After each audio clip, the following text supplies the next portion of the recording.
time now.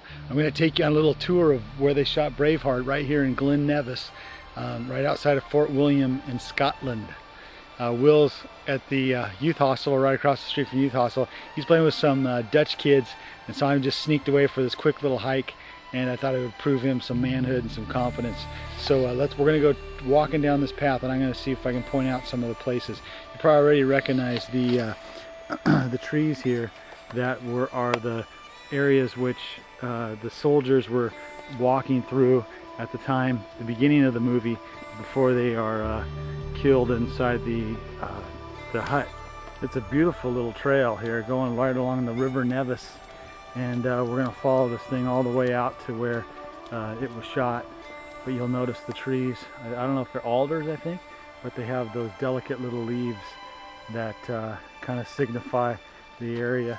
So this is the first place on the trail where we can get out and we can actually see the two mountains behind me that are pretty symbolic there. You can see that in the opening scenes of Braveheart, where his village is. And that's where a lot of these things are going to take place.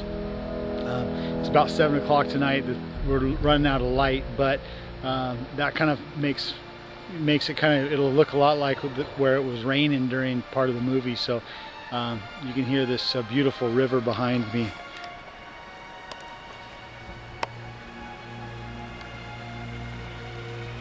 I don't know, you could tell me what you think, but these hills right here look very familiar, as if like the fly-in parts at the beginning, the credits of Braveheart, but I'll have to go home and test it out to see.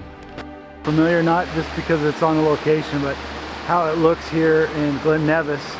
But you've seen a lot of different scenes there going through forests like this, on tube battles when Wallace was sleeping.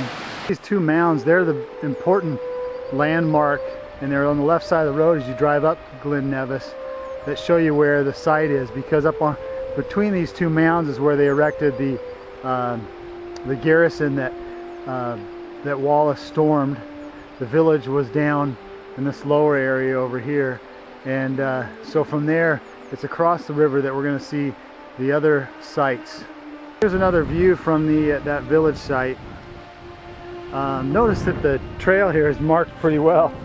I don't know, there's a trail just to enjoy the Glen Nevis, but I think maybe the Braveheart thing has stimulated people to hike out here a little bit more. Make sure you stay right by the fence line. It's kind of the best way to go.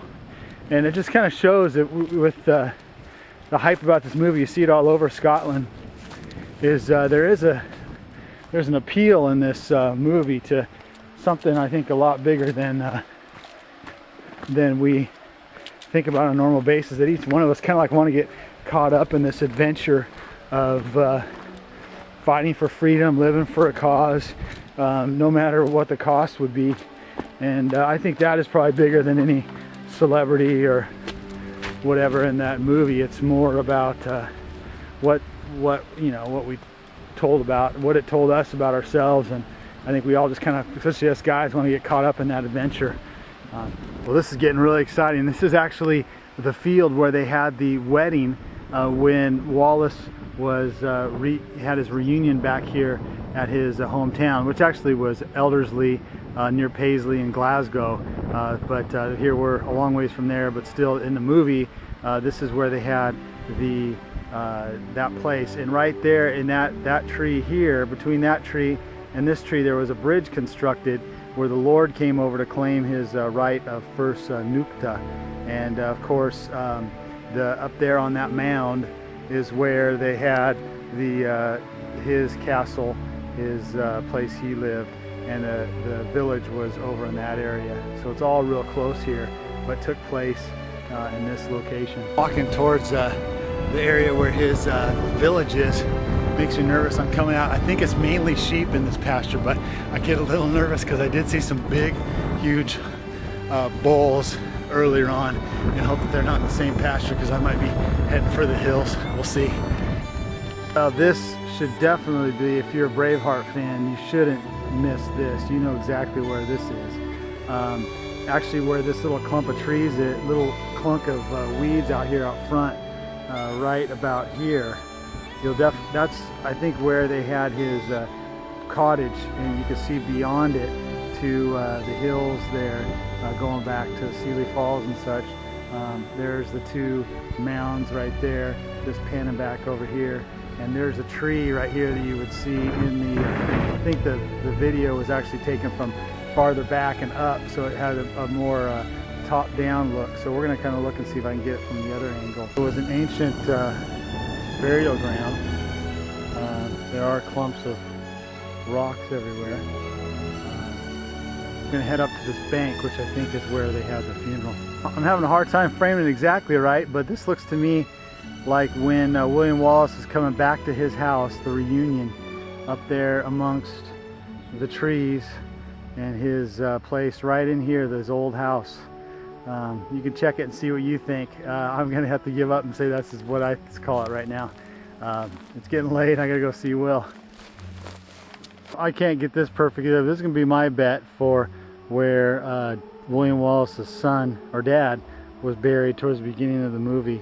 And you could test it as this falling ground here, back towards the village, clump of trees, and of course that skyline back there.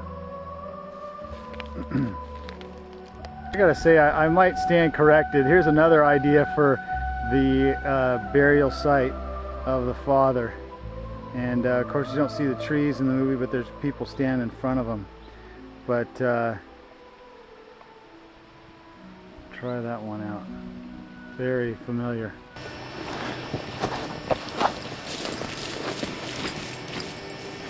Okay, that's going to be the end of my Braveheart tour. I'm late, need to run back to the hostel now.